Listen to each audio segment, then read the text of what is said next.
사도행전 17장 우리 1절부터 9절까지 먼저 함께 말씀을 읽습니다. 그들이 암비볼리와 아볼로니아로 다녀가 데살로니가에 이르니 거기 유대인의 회당이 있는지라.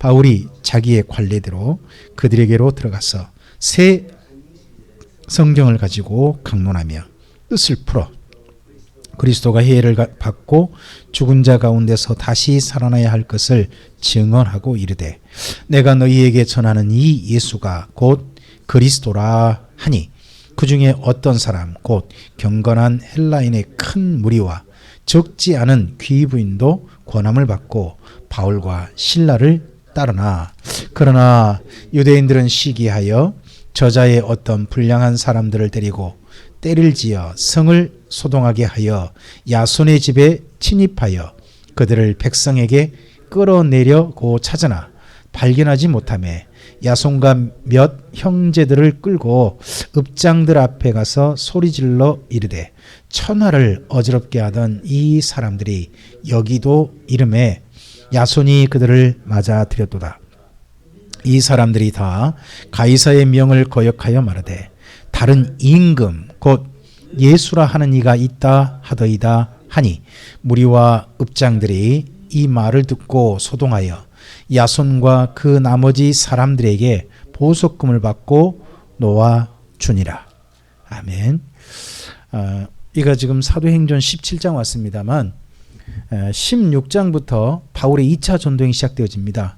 2차 전도행은요, 수리아 안디옥에서 출발을 해요. 그래서 1차 전도행 갔던 지역을 들르고 그리고 두로와로 가게 됩니다. 두로와에서요, 원래 바울은 몸이 좀 나으면 두로와 남쪽에 있는 에베소 지역, 즉 아시아 지역을 가고 싶어 했던 것 같습니다. 그런데 두로와에서 하나님께서 이 바울에게 특별한 환상을 보게 하죠. 마게도냐 사람들이 바울의 환상 속에 나타나서 이리로 건너오라 하는 이야기를 듣게 됩니다. 그래서 두로와에서 어디로 가냐 그러면 아시아 남쪽으로 간 게 아니라 거기서 서쪽 바다를 건너가게 됩니다. 두로와가 바닷가 항구 도시예요. 거기서 배를 타고 사모드라기 앞을 지나서 네아폴리를 거치고 네아폴리에서 빌립보까지 갔던 이야기가 지난 16장 이야기였습니다. 16장 여기까지 살피셨어요. 그리고 나서 오늘 여행은 여기에서 어디까지 가냐면 아데네까지 가는 여행입니다. 아테네까지. 그 중간을 보시면 빌립보에서 가는 도시가 데살로니가까지 2개 정도 도시를 지납니다. 그게 방금 우리 읽었던 17장 1절에 보시면 암비볼리가 나오고 아볼로니아가 나와요. 두 도시가 그 당시 굉장히 큰 도시였습니다. 근데 이 도시는 머무는 게 아니라 그냥 지난 거죠. 지나고 바울이 와서 머물렀던 도시는 데살로니카였습니다. 데살로니카는 항구 도시예요. 항구 도시인데 이 도시에 대해서 뭐 여러 가지 이야기 있습니다만은 가장 유력한 이야기는 카산드라고 하는 알렉산더의 장군이 있어요. 알렉산더의 그 사후에 죽은 후에 나라를 이룬 헬라 제국을 4등분한 장군들이 있는데 그 중에 카산더가 있어요. 카산더가 누구랑 결혼하냐 그러면 알렉산더의 딸과 결혼해요. 알렉산더의 딸. 아니죠. 알렉산더의 누이 동생이네요. 딸이 아니고 누이 동생. 누이 동생인 살로니카라고 하는 여자와 결혼해요. 살로니카. 이 살로니카하고 결혼해서 이 도시를 건설했다고 대부분 주장이 되어져요. 그래서 살로니카 이름을 따서 데살로니카예요. 데살로니카. 그러니까 뭐 자기 이름으로 도시 하나 좀 남겨놓고 싶다 한다면요, 일단 공주로 태어나셔야 돼요. 그리고 어디서 태어나셔야 되냐 그러면 그리스도 태어나셔야 됩니다. 대한민국에서 아무리 공주로 태어나봤자 자기 이름에 마을 없습니다. 하지만 이쪽을 가면 여성 이름으로 도시들이 형성되어져요. 그 중에 이 데살로니카가 있습니다. 데살로니카는 그쪽에 온천이 있대요. 온천이 있고 지금은 굉장히 큰 도시로 있습니다. 그리스의 3대 도시입니다. 저는 여기 그리스 지난번 성지순례 갔을 때 이 데살로니카 들어가 보지는 못했어요. 바깥에서 여기가 데살로니카랍니다 하는 말만 듣고 그냥 갔어요. 지금은 데살로니카가 데살로니카라 부르지 않고 칼라 마리아라고 부릅니다. 지역 이름이 칼라 마리아라는 이름인데 예전에는 데살로니카였죠. 지금 현재는 칼라 마리아입니다. 그리고 이 데살로니가에서 산지 쪽, 내륙 쪽으로 쭉 들어가면 있는 도시가 어디냐 그러면 거기가 베레아입니다. 베레아. 베레아는 여기 전도 가보질 못했어요. 베레아를 왜 못 가냐 그러면 베레아가 저 산지 속에 있었고요. 제가 갔을 때가 우기였거든요. 우기가 그리스는 뭐냐 그러면 겨울이에요. 비가 많이 오는데 산지 쪽이에요. 산지 쪽에는 비가 올까요? 눈이 올까요? 눈이 오죠. 눈이 오니까 베레아는 겨울이 되면 모든 관광객 출입 금지 지역이에요. 우기 때는. 눈이 와가지고 언제 다칠지 모르니까 거기는 아예 못 들어가게 돼요. 그래서 제가 이 데살로니가하고 베레아를 그냥 보지 못하고 들어가 보지도 못하고 그러고 성지순례를 다녀왔어요. 근데 여기가 오늘 바울이 먼저 1차 갑니다. 그 중에서 데살로니카를 가죠. 자, 그리고 베레아에서 나중에 바울이 어디까지 갑니까? 저 밑에 있는 남쪽을 갑니다. 그래서 데살로니가, 빌립보, 베레아 이쪽 지역 있죠. 이쪽 지역을 가리켜서 마게도니아라고 합니다. 이쪽 지역은 마게도니아. 그리고 중간에 큰 산맥이 막혀 있어요. 큰 산맥이 올림푸스 산맥이라고 합니다. 올림푸스 산이라고 하는 그 산맥이 막혀 있어요. 그 산맥 때문에요. 여기 마게도니아하고 밑에 이 반도 쪽, 밑에 쪽 이쪽 사람들이 서로 오가지 못해요. 주로. 이 전쟁도 잘 못했어요. 그래서 이 남쪽에 있는 지역을 가리켜서 산맥이 있는 그 남쪽 지역을 가리켜서 아가야 그렇게 부릅니다. 아가야. 북쪽은 산맥, 올림푸스 산맥 위쪽은 마게도냐, 그리고 남쪽은 아가야라고 하고 두 지역을 합쳐서는 헬라로 갑니다. 헬라. 전체를 합쳐서 헬라로 부르는 그쪽인데 오늘 17장에서는 바울이 여기 아테네죠 요즘. 요즘은 그리스의 수도잖아요. 거기까지 간 이야기로 오늘 이야기가 진행되어집니다. 그 중에서 17장 1절에서 방금 읽으셨던 9절까지 사이에는 데살로니가에 간 이야기가 나옵니다. 자, 우리 2절부터 잠깐 좀 보시기 바랍니다. 바울이 자기의 관례대로 그들에게 들어가서 새 안식일에 성경을 가지고 강론했답니다. 그럼 바울이 데살로니가에 머무는 기간이 얼마입니까? 그렇죠? 적어도 다른 거는 모르지만 성경을 가르친 기간은 3주인 겁니다. 그렇죠? 성경을 거기 체류 기간이 3주라고 하기는 어렵습니다. 그렇죠? 3주보다 더 많겠죠. 근데 새 안식일이 들어가 있는 체류 기간인 거죠. 새 안식일이 들어가 있는 체류 기간. 그 기간인데 새 안식일에 성경을 가지고 강론했다고 하는데 이 성경이 뭐냐? 구약 성경입니다. 자, 우리 신약 성경에서 성경 할 때는 신약 성경에서 성경이란 말은 한결같이 생각하셔야 됩니다. 구약 성경만 가리킨다. 지금 우리는 모든 성경을 할 때는 신약까지 포함해서 66권이잖아요. 그러나 성경 본래 말씀은 항상 이때는 구약만 말합니다. 자, 구약을 회당에 들어가서 바울이 가르치는 방법이 있습니다. 전도 방법. 자, 바울의 전도 방법은 이렇게 표현됐죠. 강론하며 뜻을 풀었다. 자, 이게 지금 우리 설명에는 강론, 뜻을 풀어 이렇게 놨는데 제가 다른 표현을 해볼게요. 강론이란 말은 토론입니다. 강의하고 토론이라는 말인데 토론이란 말이 되고 뜻을 푼단 말은 원래 가장 쉬운 표현은 설명하다입니다. 그냥 설명하다. 그러니까 바울이 회당에 들어가서 예수님을 전하는 방법이 뭐예요? 첫째는 토론해 본 겁니다. 토론. 질문하고 답하고 서로 의견을 내세우면서 토론해 본 겁니다. 토론하면서 그 다음에 또 뭐 한 겁니까? 구약 성경을 가지고 뜻을 설명해 준 겁니다. 말씀을 설명해 준 거죠. 그걸 통해서 한 겁니다. 그러면 이 설교가 아니죠. 지금 제가 어떻게 보면 하는 설교가 토론은 아닙니다만은 설명하는 좀 이야기 좀 많지 않습니까? 근데 바울이 본래 했던 성경 설명이 성경을 가지고 설교했던 것이 설명, 뜻을 푼다, 설명하다 하는 말이 됩니다. 자, 그런데 내용이 뭡니까? 구약성을 가지고 바울이 한 이야기는 그리스도가 회를 받고 죽은 자 가운데서 다시 살아날 것을 증언하고 이르되 내가 너희에게 전하는 이 예수가 곧 누구라고요? 그리스도라. 자, 이거 잘 보시기 바랍니다. 바울은 예수님이 누구라고 전한 겁니까? 그리스도다. 이걸 유대인의 말로 하면 뭐가 되죠? 그리스도란 말은 헬라 말이에요. 헬라 말인데 헬라 말을 히브리 말로 하면 뭐가 될까요? 메시아가 되죠. 히브리어는 원래 메시아예요. 메시아인데 그쪽 헬라어 말로는요. 똑같은 말이거든요. 메시아가 기름 부음 받은 자라는 뜻이에요. 근데 헬라 말로 기름 부음 받은 자라는 뜻이 그리스도예요. 뜻을 그러니까 좀 번역을 해준 거죠. 그리스도라고만 전했어요. 그랬는데 여기 유대인들이 바울을 고소해요. 바울을 고소할 때 뭐라고 하는지 좀 보셔야 돼요. 바울은 뭐라고 했다고요? 예수님은 누구시다? 예수님이 그리스도시다. 근데 이 말을 유대인들은 거기에다가 어떤 식으로 했는지 좀 봅시다. 방금 우리 읽으셨던 말씀입니다만 좀 가보시죠. 7절 있죠. 7절 한번 읽어보시겠습니까? 이 사람들이 다 가이사의 명을 거역하여 말하되 다른 임금 곧 예수라 하는 이가 있다 하더이다 했다는 겁니다. 자 보세요. 바울은 예수님이 누구라고 전했어요? 그리스도다 전했어요. 근데 유대인들은 그 말을 밖에 소문 퍼뜨리기를 뭐라고 퍼뜨렸어요? 사실 유대인들이 기다리는 메시아가 어떤 분이죠? 유대인들이 기다렸던 메시아. 그죠? 다윗 왕의 후손이거든요. 그러면 유대인의 왕으로 오실 이니까 맞아요. 맞지만 바울은 거기서 전할 때 유대인의 왕을 가르치지 않았어요. 왜요? 유대인만이 아니거든요. 누구도 있어요? 헬라인도 있잖아요.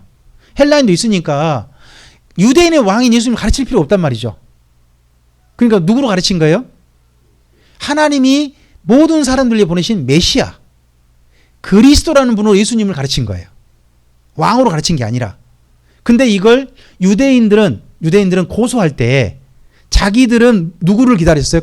그리스도 메시아가 누구예요? 자기들의 왕이잖아요. 왕이니까 그걸 밖에 나가서 뭐라고 바울은 뭘 가르치는 사람이다. 메시아를 거역해가지고 죄송합니다. 가이사를 거역해가지고 다른 임금을 가르쳤다. 그럼 이건 무슨 죄가 되죠? 예, 반역죄가 되죠. 이런 식으로 유대인들 나중에 말을 바꾸는 같은 말인데 그 말을 가지고 이런 식으로 사람들은 해요. 사실 수많은 사람들이 어떤 말을 하잖아요. 근데 그 말을요 똑같은 말인데 그 말을 받아들이는 사람이 어떻게 받아들이냐에 따라서 어떻게 이해하느냐에 따라서 전혀 다른 말이 되기도 하죠. 전혀 다른 말. 사실 그렇잖아요. 근데 이때 그런 식으로 이걸 해요. 왜 그랬어요? 이들이 보면 이렇게 나와요. 시기했다는 거예요. 근데 저는 시기할 만하다고 생각해요. 자, 바울이요 데살로니가 가서 3주간 성경을 가지고 가르쳤잖아요.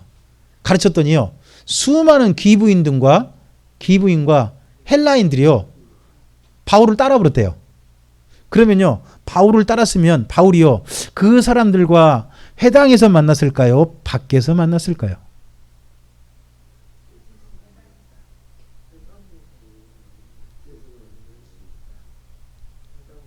이미 다른 공동체가 되어버리는 거예요. 그걸 가리켜서 우리가 데살로니가 교회라고 그래요. 근데 데살로니가 교회는 원래 어디 있었던 사람들이에요? 어디 다녔던 사람들. 그렇죠. 유대인 회당이 다 유대교를 믿었던 사람들이에요. 근데 그 사람들이 누구 만나가지고 바울을 만나가지고 따로 모임을 가져버린 거예요. 따로 모임을 나와서. 그러면 회당 입장에서 어떻게 될까요? 사실 좀 더 좀 생각을 해보죠. 요즘 그 많은 교회들이 지금 국가에서 무슨 집회 참석이나 이런 부분들을 자제해달라는 말에 굉장히 반발해요. 많은 교회들이 반발하고 있어요. 이유가 뭘까요? 실질적인 이유 한번 생각해보죠. 현실적인 이유. 맞아요. 헌금 있잖아요. 헌금 문제가 있잖아요. 그럼 생각해보세요. 그때 이 데살로니가의 회당이 유지될 수 있도록 기부를 많이 했던 사람들이 누굴까요? 유대인들이 아니겠죠. 그 헬라 기부인들이 부자들일 거 아니에요. 근데 그 사람들이 어느 날 한꺼번에 우리 교회 항준 직분자 12분이 한꺼번에 나가봤다고 생각해봐요. 그러면 우리 교회는 뭐가 될까요? 초비상이지. 그럴 거 있잖아요. 그럴 수 있잖아요. 그러니까 그거에 대해서 어떻게 된 거예요? 유대교에서 반발한 거예요, 지금요. 그러니까 제가 생각해 봐서는요, 바울이 사실은 우리는 바울 편이라 바울이 거기 시기 받고 그런 거에 대해서 억울하다는 생각하지만 유대교 입장에서 보면 그럴만한 생각도 들어요.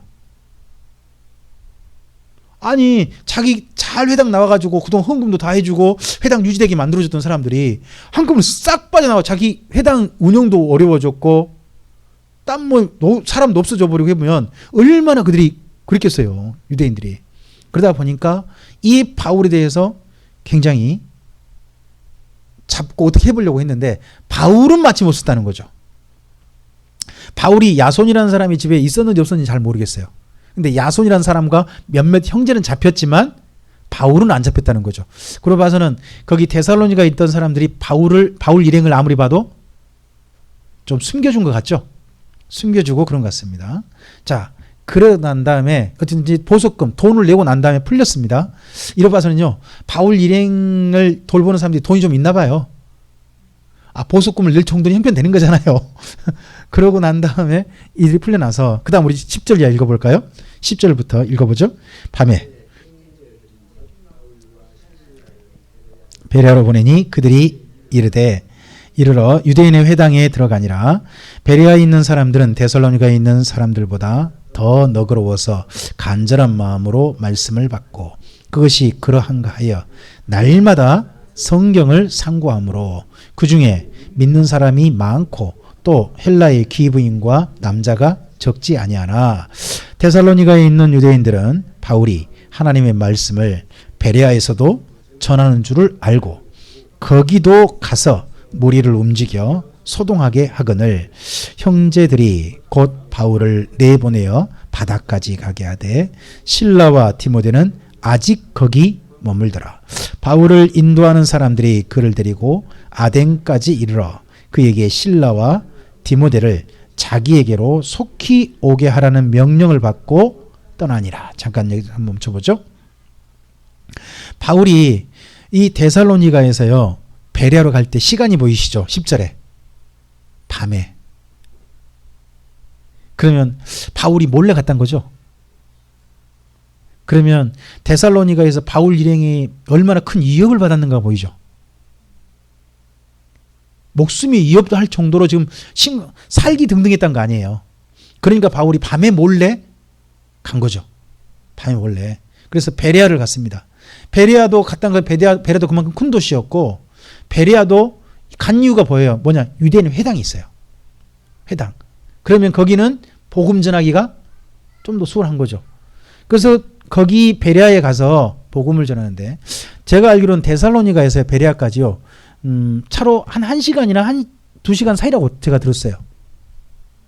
저 실제 가보질 않았으니까 잘은 모르겠어요. 상당히 내륙으로 들어간다고 하는데 그쪽 이제 넘어가면 거의 평지거든요. 그렇게 많이 사이 높진 않아요. 이제 그러다 보니까 좀 가는데 뭐 한두 시간 걸린다고 차로 한두 시간 걸린다니까 제법 걸리긴 한 거죠. 근데 거기까지 간다면 우리나라로 말하면 광주에서 2시간이면 어디 정도죠? 광주에서 2시간 차로.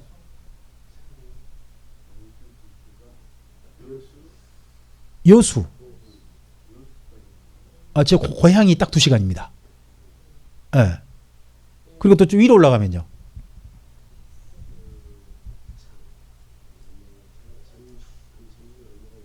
전주가 1시간밖에 안 걸려요. 대전 정도 가야 되거든요. 그러면 광주에 대전 정도 거리라고 생각하시면 돼요. 자, 그 정도 거리인데 방금 여기 읽어보셨잖아요. 읽어보셨는데 거기 13절에 데살로니가에 있는 누구들이? 유대인들이 어디까지? 옛날에는 그렇게 거기를 어떻게 오는 거예요? 걸어서 오거나 많이 뭐 정 온다면 말 타거나 뭐 그런 거 해가지고 올 거 아니에요. 우리 같으면 광주에서 대전까지 간다. 옛날에 조선시대에 큰맘 먹고 아니면 못 갈 것 같아요. 근데 이 유대인들이 왜 가요? 다른 이유도 없어요. 바울이 성경 가르친다는 게 저런 나쁜 놈하고 바울을 못하게 하려고 거기까지 가는 거예요. 유대인들의 열심이 보이죠. 진짜 대단한 열심이에요. 이들은. 좋은 열심이든 안 좋은 열심이든 간에 참 대단한 열심인 거죠. 근데 그곳에 가서 바울의 사역을 방해하려고 합니다. 그래서 바울이 결국은 거기까지도 복음 전하지 못하고 마게도냐 지역에서 헬라 밑에 아가야 지역인 아테네로 가게 되는 거죠. 근데 그 중에 우리 11절 말씀은 좀 살피고 가야 되겠죠? 11절 말씀 다시 한번 함께 읽어보겠습니다. 베레아에 있는 사람들은 데살로니가에 있는 사람들보다 더 너그러워서 간절한 마음으로 말씀을 받고 이것이 그러한가 하여 날마다 성경을, 여기에 보면 데살로니가에 있는 사람들보다 베레아 사람들은요 훨씬 더 성경 살피는 데 있어서 좀 더 받아들이는 태도가 훨씬 너그러웠대요. 바울이 뭔 말한다고 해서 막 그냥 튕기는 사람들이 아니라 잘 생각해 봅시다. 일리가 있네 하고 잘 받아들였다는 거죠. 뿐만 아니라 그들은 첫째 말씀을 들을 때는 열심히 듣고 난 다음에 집에 가서 어떻게 했어요? 날마다 성경이 과연 그런가요? 성경을 상고했다는 거예요. 자, 이거 잘 생각하셔야 돼요. 날마다 성경을 상고했다면요 자기 집에 뭐가 있는 거죠? 그 당시에 성경을 자기 집에 가지고 있으려면 어떻게 될까요? 글도 알아야 되고요. 또 부자야 되고, 이 문서는요 아마 회당에서 보급했을 거거든요. 그런데 그 당시에는 이게 전부 다 사람이 다 써야 돼요. 구약 성경을 39권을 어떤 사람이 일일이 쓰는 거예요. 그걸 그러면 써가지고 오래 보관하려면 어디에 써야 될까요? 그죠? 양피지라고 하는 그런 데 써야 되지 파피루스나 이런 데 쓰면 안 돼요. 금방 없어져 버리거든요. 부서져 버리거든요. 그러면 그거 가격은 어마어마할 거예요. 근데 그 성경을 자기 집에 놔두고 그거에 과연 그런가 성경을 살피는 사람들 정도, 그러면 이 사람들은요 굉장한 열심인 거죠. 그 당시에 사실 우리가 성경 가지고 있습니다만은 집에서 성경 날마다 볼까요? 우리 날마다 TV는 볼지언정 날마다 성경을 본다? 이게 요즘 그리스도인들로서 과연 그게 습관 될까요? 이거 보면 베레아에 있는 사람들은 참 성경을 살피고 성경이 정말 그런가 하는 그런 마음이 정말 있었던 뜻이 된 것 같습니다. 그래서 그런 사람들 보니까 좀 더 많은 무리가 또 모였던 것 같습니다. 모여서 바울이 이곳을 떠나면서 데살로니가하고 베레아가 눈에 밟히는 거예요. 거기 있는 사람들이 회당에서 많이 나와가지고 따로 공동체를 이루었잖아요. 이루었는데 이 사람들이 자기가 떠나고 나면 다시 또 유대교로 돌아가든지 모임이 흐지부지 될까봐 그게 너무 걱정스러웠던 것 같아요. 그 두 사람을 남기죠. 누구 남깁니까? 거기 보면 실라와 디모데를 남겼다고 되어 있습니다. 이 중에서 실라는 아마도 베레아를 간 것 같고요. 베레아에 있었던 것 같고 디모데는 데살로니가에 간 것 같습니다. 왜냐 그러면 우리가 이제 곧 다음 그 다음 주 정도에는 데살로니가서를 볼 거거든요. 보면 데살로니가 교회 소식을 누가 가져오냐 그러면 디모데가 가져와요. 그럼 바울이 디모데는 어디에 보내고? 데살로니가에 보냈고, 그리고 베레아에는 누구를 남겨두고? 실라 남겨둬서 그들이 그걸 점차를 좀 정리할 수 있도록, 좀 모임을 계속 유지될 수 있도록 돕는 일을 잠깐 하고 오게 한 거죠. 오게 하고서 우리 어디서 만납시다? 아테네라는 도시에서 우리 만납시다 하고 갔다는 겁니다. 자, 바울이 간 아테네 도시를 요즘 잠깐 볼까요?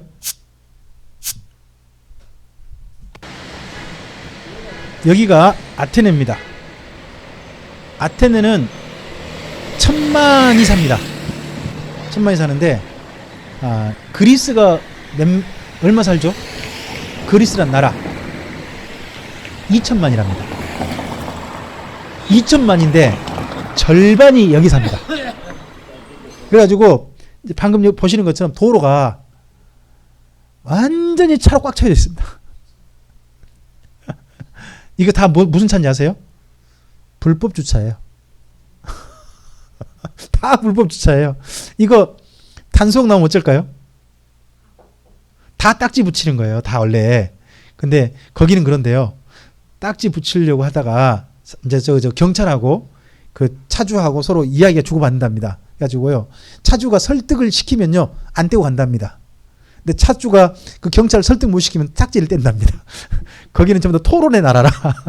이제 그걸 그냥 좀 우스갯소리로 농담 반 진담을 했겠지만 가이드 되신 분이 그렇게 이야기해 줬습니다.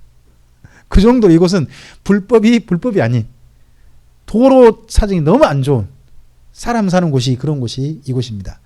이곳에 바울이 보고서 정말 좀 마음이 그랬던 게 있습니다. 우리 내용을 좀 읽어볼까요? 잠깐 읽어보겠습니다. 우리 16절 이하 좀 읽어보죠. 바울이 아덴에서 그들을 기다리다가 그 성에 우상이 가득한 것을 보고 마음에 격분하여 회당에서는 유대인과 경건한 사람들과 또 장터에서는 날마다 만나는 사람들과 변론하니 어떤 에피쿠로스와 수토와 철학자들도 바울과 쟁론할세.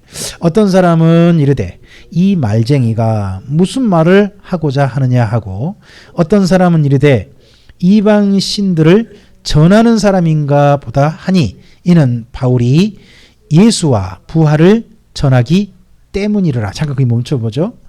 바울이 이 아테네 도시에 잠깐 머물면서 디모데하고 실라가 오길 기다리고 있습니다. 왔는데 보고서요, 도시를 보고서 격분이 가득 찼다는 거예요. 왜 그러냐? 첫째는 그 도시에 회당이 있어요. 유대인의 회당. 유대인의 회당이 있는데 유대인의 회당은 영향력이 아무것도 없는 거예요. 대신에 도시 전체가 뭐예요? 온갖 우상하고 꽉 차 있는 거예요. 자, 아테네에서 온갖 우상들이 꽉 차 있는 곳이 어딜까요? 신전 있는 곳, 그게 어디라 그러죠? 거기를 아크로폴리스라 그래요. 언덕 위의 도시. 거기 잠깐 가볼게요. 여기가 아크로폴리스 올라가다가 그리스 이쪽에 저 아테네 시내를 찍은 거예요. 가운데 산을 딱 중심으로요, 도시가 뺑 둘러 형성돼 있어요. 그러면서 이런 사람들이 모여있는데 이 도시 안에만 1000만 명이 산다는 거죠.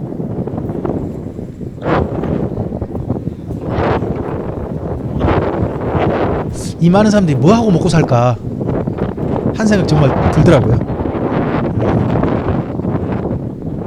여기 이제 이 언덕 이쪽으로 이제 올라가야 되는 겁니다. 이 올라가면 거기가 우리 흔히 말하는 파르테논 신전이라 그런 거 있죠. 그런 데가 저 위쪽에가 있는 겁니다. 이쪽에 있는데 파르테논 신전만 있는 게 아니라 우리 이근규 집사님 말씀처럼 온갖 신전이 모여 있습니다. 신전들이 여러 개가 있어요. 한번 좀 더 가볼게요. 여기가 유명한 그 파르테논 신전입니다. 마침 갔을 때 뭐 그리스 쪽에서 저 학생들이 그쪽에 수학여행 왔는지 좀 우리들과 좀 겹쳤어요, 동선이요. 지금도 이렇게 파르테논 신전은 수리 보수하고 있습니다. 앞으로도 한 100년이나 150년 더 걸린다네요, 이 수리 보수는. 근데 이 신전만 있는 게 아니라 봐보세요. 여기 넓은 언덕이에요, 산 꼭대기가. 그래서 저 신전 보이시죠? 저 신전에 또 이쪽도 신전, 전부 다 산 꼭대기에 신전이 여러 개가 있는 거예요. 그 중에 일부 유적이 지금 남아있는 거죠. 일부 유적이. 이쪽도 신전이잖아요, 다.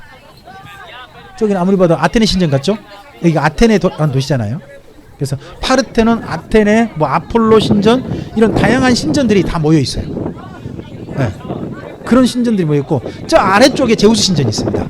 제우스 신전 위쪽 있지 않고 아레오바고 그 근처에 저 아래쪽에가 신전이 있는 또 독특한 또 구성이 또 되어 있습니다. 아니 우리 흔히 알기로는 가장 높은 신이 누군데? 근데 제우스는 취급 못 받더라고. 도리어 파르테논 또는 여기 아테네 같은 여자 신들이 대부분 다 취급받아요. 자, 그리고 좀 더 가볼게요. 여기가 지금 제가 그 위에서 찍은 거예요. 아크로폴리스인데요. 주변 전부 다 도시로 꽉 차 있어요. 꽉 차 있는데 이 산 아래쪽에 뭐가 있냐 그러면 아레오바고라고 하는 바위가 있어요. 저기 마우스 보이시죠? 여기 이거 있죠, 여기가 제우스 신전이에요.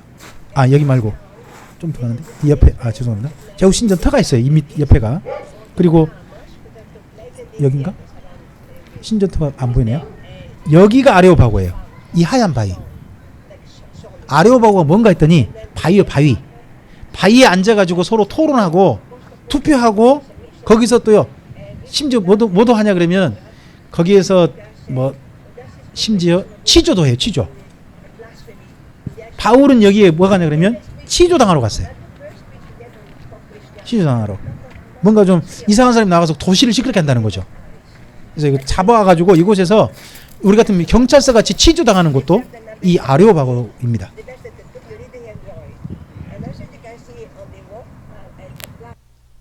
뭐 이곳에 가면 이제 저쪽 지금 여러분 보시는 쪽 있잖아요. 저쪽 저 산 쪽에 가면 소크라테스가 저기 뭐 독약 마셨다는 거기가 있습니다. 또 정반대로 보이기도 하죠. 자, 이 정도까지만 보시고요. 우리 본문 한번 돌아가 보죠. 지금 우리가 읽으신 본문이 18절까지 읽으셨는데요. 그 중에 몇 개 좀 보셨으면 좋겠어요. 거기 18절 있죠. 어떤 에피쿠로스와 스토아 철학자들도 바울과 뭐 했다고요? 쟁론했지 않습니까? 쟁론 줄 그어 보세요. 거기 쟁론했다. 그리고 그 밑에 18절 끝에 바울이 예수와 부활을 뭐 했다고요? 전하기 때문에 줄 그어 보세요. 쟁론하다, 전하다. 이게 둘 다요. 원래 복음을 전하다예요. 바울이 복음을 전하는 방식이 뭐예요? 자, 앞서서 우리 그 데살로니가 베레아에서는 복음을 전하는 방식이 뭐죠? 강론과 뜻을 풀었잖아요. 설명했잖아요. 그것도 복음 전하는 방식이에요. 근데 길거리에서요, 이 철학자들과 만나서는 뭐도 해요?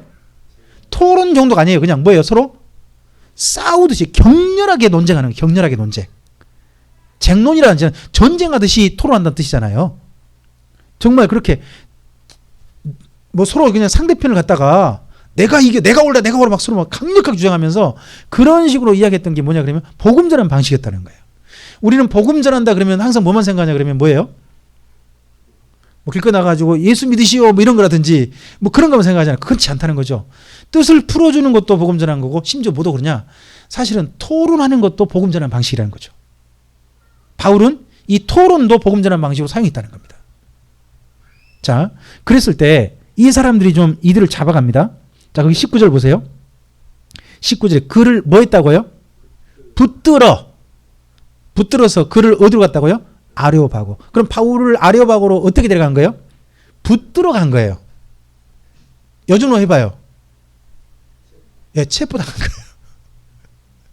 체포당해서 취조를 하러 어디로 간 거예요, 지금요? 경찰서 간 거예요, 지금요. 경찰서 같은 구지를 여기 아레오바고에 사는 거예요. 그래서 아레오바고에서 그럼 바울이 그 다음에 한 이야기는 뭐겠어요, 그러면요? 이제 결국 전도지만 이거 어떤 상황인 거예요, 그러니까? 나는 무죄하다 하는 걸 하는 뭐예요? 설명, 자기 변명, 뭐 이런 거죠. 그런 쪽에 얘기 또 내용이 되어져요. 자, 우리 19절부터 좀 읽어볼까요? 그를 붙들어 아레오바고로 가며 말하기를 내가 말하는 이 새로운 가르침이 무엇인지 우리가 알 수 있겠느냐. 내가 어떤 이상한 것을 우리 귀에 들려주니 그 무슨 뜻인지 알고자 하노라 하니 모든 아덴 사람과 거기서 나그네 된 외국인들이 가장 새로운 것을 말하고 듣는 것 외에는 달리 시간을 쓰지. 그러면 아덴이라는 도시의 특징이 뭐예요? 뭔가 새로운 이야기 하면 다 사람들이 좋아가지고 이거 뭔 이야기다냐 모이는 그런 장소고 주로 뭐 하느냐 말로만 사는 도시라는 소리예요. 그래서 이 도시에서 발전한 유명한 학문이 있는데 혹시 아세요? 이 아테네에서 발전한 유명한 학문 그게 수사학이에요. 말하는 방법론, 논리학 이런 게 이 도시에서 발전해요. 대표적인 사람이 누구죠? 소크라테스 또 그리고요 플라톤도 있고 그리고 또요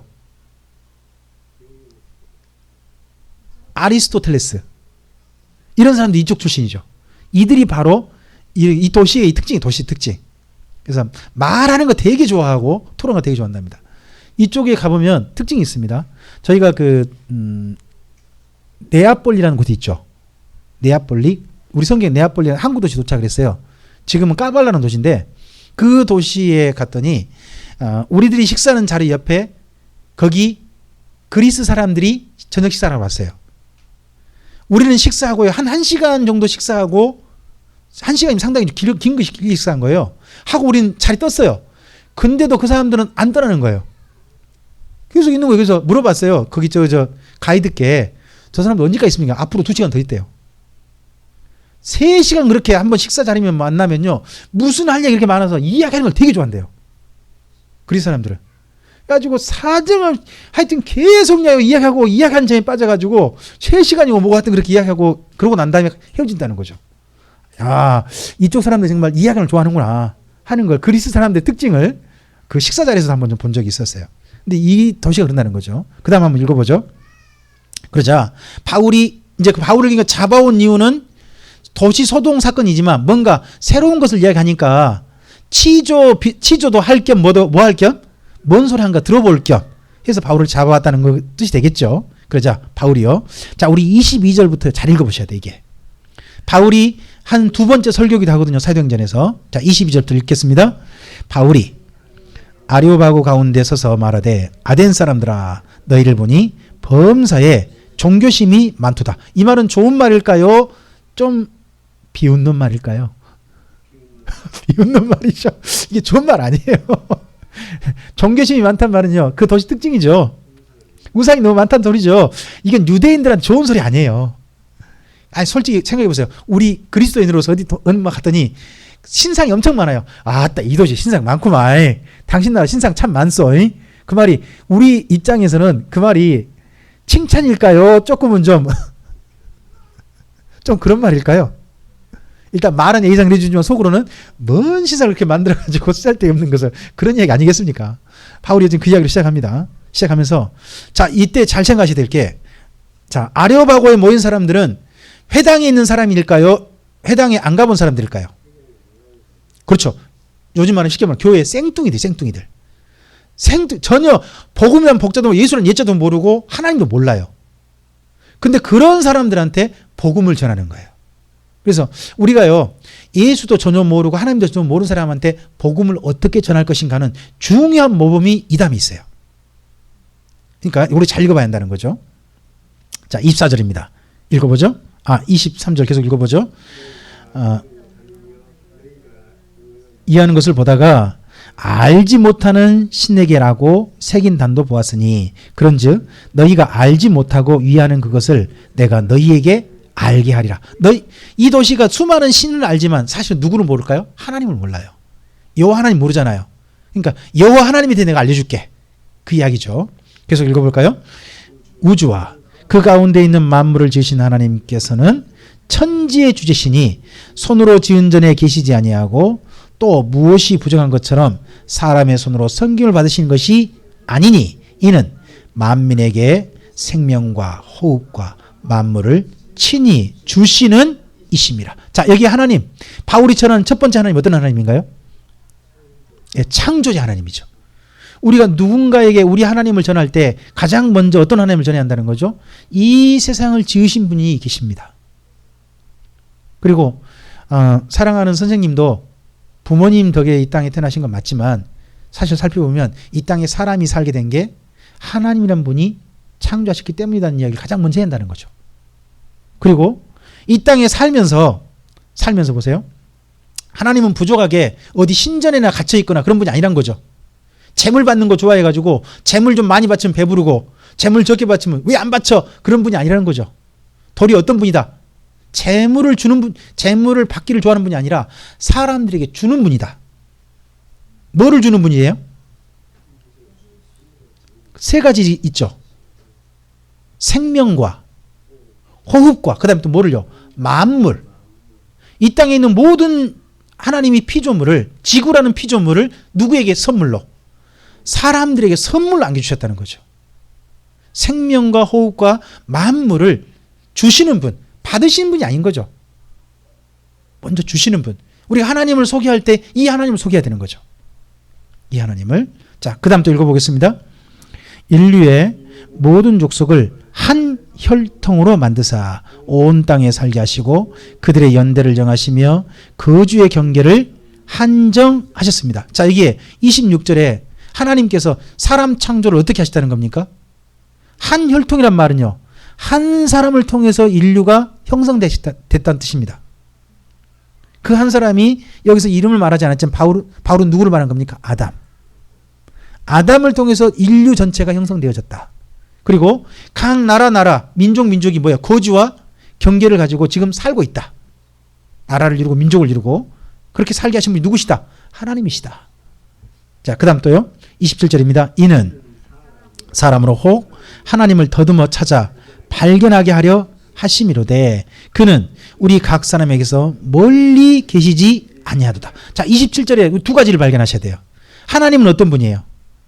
사람이 발견하길 원하신 분이에요. 찾아 발견해 주길 원하세요. 하나님은 그래서요, 발견하길 원하시니까 사람 가까이 계실까요? 멀리 계실까요? 가까이 계신다는 거죠. 그래서 하나님의 중요한 두 가지가 보이죠? 하나님은 우리가 찾아오길 원하세요. 하나님 여기 계셨네요. 발견하길 원하세요. 그래서 어디 계신다? 가까이 계신다는 거죠. 그래서 어떤 분은 성경을 따라서 이런 말씀 하시더라고요. 갈빗대와 하나님은 멀리 계시지 않다. 하나님은 갈빗대를 찾을 수 있도록 가까이 던져놨다. 그런 말씀 하신 분도 있고, 하나님도 가까이 계신다는 거죠. 두 분은 가까이서 만나셨던가요? 가까이 계셨던가요? 뭐 하여튼 가까이 계신 분들이 서로 결국은 만나게 되는 것 같습니다. 자, 그 다음 또 읽어볼까요? 네, 그 다음 읽겠습니다. 28절입니다. 우리가 그를 힘입어 살며 기동하며 존재하니라. 너희 신중에 어떤 사람들의 말과 같이 우리가 그의 소생이라 하니 이와 같이 하나님의 소생이 되었은즉 하나님을 금이나 은이나 돌에나 사람의 기술과 고안으로 새긴 것들과 같이 여길 것이 아니니라. 자, 첫째, 여기에서 중요한 두 가지가 보이죠. 첫째, 오늘 우리가 사는 건 누구를 힘입어 살고 있다? 하나님의 도우심 가운데 살고 있다 하는 것이 인정돼야 한다는 거죠. 그러니까 그러다 보니까 하나님을 뭘로 만들지 마라. 우상으로 만들어서는 안 된다. 이 말은 그러면 여기 아테네에 있는 사람들을 살짝 좀 핀잔하는 거죠. 당신들 그 수많은 우상 만든 거 다 그거 가짜요, 그거. 그렇게 신은 그렇게 만드실 분이 아니요. 이런 얘기 좀 해주고 있는 거죠. 자, 그 다음 읽어볼까요? 30절입니다. 알지 못하던 시대에는 하나님이 뭐 하셨다고요? 간과란 말이 뭐죠? 예, 그렇죠. 넌 몰랐으니까 하는 걸로 넘어갔다는 거죠. 근데 그 다음 읽어볼까요? 이제는 어디든지 사람에게 다 명하사 회개하라 하셨으니. 왜 이런 말을 할 수 있을까요? 자, 여기 지금 아테네도 지금 뭐가 와 있죠? 유대인들이 와 있고요. 뭐가 형성돼 있어요? 회당도 있어요. 거기서 무슨 이야기를 해요? 하나님께 돌아오라. 회개하란 말을 하고 있단 말이죠. 자, 그러면 봅시다. 우리나라에서도요, 하나님이라는 분을 알려지기 전과 하나님 분이 알려지고 난 다음에 구분되는 겁니다. 하나님이 알려지기 전에 하나님 뭐 하셨다고요? 간과. 그러면 생각해 볼 수 있죠. 이순신 장군이나 세종대왕이나 이런 분들은 하나님 뭐 하시는 거예요? 간과해 주시는 거예요, 일부는. 근데 지금 우리는요? 아니죠. 지금 우리는 분명히 알고 있는 사람들이잖아요. 그래서 저는 그렇게 믿어요. 저 김명주라는 사람에겐요, 다른 길이 없다는 거예요. 예수님 믿거나 말거나 그 두 길밖에 딴 길이 없다는 거죠. 왜요? 예수님 소식이 나한테 분명히 전해졌으니까. 예수님의 소식이 전해진 사람에게는 딴 길이 없는 거예요. 그러나 예수님 소식이 애초에 안 전해주고 하나님 소식이 안 전해진 사람은요, 하나님이 형편이 그렇게 된 거에 대해서는 우리 요즘 그 말 있잖아요. 정상 참작이라고. 그런 게 있다는 거죠. 그럼 우리는 분명히 이제는 전혀 그렇지 않다는 거죠. 심지어 바울이 말합니다. 여기 아테네에 있는 사람들도 뭐다? 더 이상 하나님 간과하지 않으신다. 당신들에도 말씀 전해진 거 아니냐? 하고 분명하게 이야기합니다. 자, 그 다음 31절입니다. 이는 정하신 사람으로 하여금 천하를 공의로 심판한 날을 작정하시고 이에 그를 죽은 자 가운데서 다시 살리신 것으로 모든 사람에게 믿을 만한 증거를 주셨음이라 합니다. 자, 하나님께서 31절에 바울이 전하는 하나님, 누구를 말합니까? 심판하실 하나님을 얘기합니다. 심판하실 하나님. 심판의 날을 뭐 하셨다고요? 작정됐다. 그러면 이 땅의 인류 역사가 영원하다는 게 말이 안 되는 겁니다. 성경대로 보면 인류 역사는 언젠가 끝장납니다. 끝이 나는 겁니다. 그때 뭐가 있습니까? 하나님의 심판이 있다는 겁니다. 그 심판의 날을 위해서 사람들에게 하나 표대로 쇼싱이 있다는 겁니다. 심판의 날에 반드시 온다. 그 표대가 누구예요? 예수님이란 거예요. 그것도 어떤 예수님? 부활하신 예수님. 그래서 바울이 여기까지 31절까지 마지막 전한 이야기거든요. 바울이 이 아덴 사람들이 전하는 이야기 가운데 마지막 이야기가 뭐냐? 부활하신 예수님 이야기가 마지막 이야기가 되어져요. 자, 그러면 하나님에 대한 얘기를 정리해 봅시다. 방금 우리 읽으셨는데 23절부터 여기 31절 사이에서 우리 하나님, 우리가 전해야 될 하나님, 전혀 하나님을 모르는 사람들 전해야 될 하나님, 첫째 어떤 하나님입니까? 창조주 하나님이죠. 두 번째 어떤 하나님입니까? 생명과 호흡과 만물을 선물로 주신 하나님. 그런 하나님이셨습니다. 그 다음에요, 사람이 찾아 발견하길 원하시는 하나님이었습니다. 그래서 사람 어디 계신 하나님? 가까이 계시는 하나님이셨습니다. 그리고 사람들이 누구 덕분에 살고 있습니까? 하나님 덕분에 살고 있다는 것을 알길 원하시는 하나님이셨습니다. 그래서 하나 더 하나님 또 원하신 게 뭡니까? 더 이상 우상을 만들지 말기를 원하십니다. 가짜를 쫓아가지 말기를, 가짜를 따르지 말기를 원하십니다. 그리고 또 뭘 말하십니까? 마지막에 심판의 날을 정하시고 공의로 심판하실 하나님을 이야기합니다. 그 심판하실 날을 위해서 사람들에게 한 분을 보내셨다는 겁니다. 누구를 보내신 하나님? 부활하신 예수님을 보내신 하나님 이야기가 바울이 여기 얘기하고 있는 8가지의 하나님 이야기가 됩니다. 이 이야기는 우리가 하나님을 모르는 사람들에 전할 수 있는 하나님에 대한 이야기로 우리가 잘 정리해서 이야기할 수 있는 중요한 주제라고 생각합니다. 이 부분은 그렇게 얘기해 주시면 좋겠습니다. 자, 그 다음 32절 이야기 있겠습니다. 그들이 죽은 자의 부활을 듣고 어떤 사람은 조롱도 하고 어떤 사람은 이에 대하여 내 말을 다시 듣겠다 하니, 이에 바울이 그들 가운데서 떠나매 몇 사람이 그를 가까이하여 믿으니 그 중에는 아레오바고 관리 디오누시오와 다말이라 하는 여자와 또 다른 사람들도 있었더랍니다. 자, 이 아테네는요, 사실 바울 이후에 다녀갔어도 교회가 형성되질 않습니다. 겨우 몇 사람 믿는 걸로 끝납니다. 근데 왜 그럴까요? 왜? 거기다가 다 생뚱이에요. 다른 마을에서는 어디 가서 전했죠? 어느 정도 성경을 알고 있는 회당 가서 전했잖아요. 근데 여기 회당에서 전혀 효과가 없었어요. 아테네에서는. 어디에서만. 아니, 스토아 철학자들하고 에피쿠르스 철학자들하고 이야기하는데 뭐가 되겠어요? 그들과 이야기하는데, 그러다 보니까 몇 사람 믿었다는 겁니다. 몇 사람 믿었다는 것만 저는 대단하다고 생각합니다. 제가 전해가지고 몇 사람 믿었다 그러면 이거 얼마나 큰 거예요, 이게. 근데 우리는 이걸 가지고 많은 분들이 뭐라고 하냐? 바울이 이때 예수님의 십자가를 안 전해가지고 사람들이 안 믿었다. 그런 식으로 이야기하는 사람이 있다는 겁니다. 말이 안 됩니다. 솔직히 처음 만난 사람들 예수님이 십자가 이야기해봤자 그 사람 도로 안 합니다.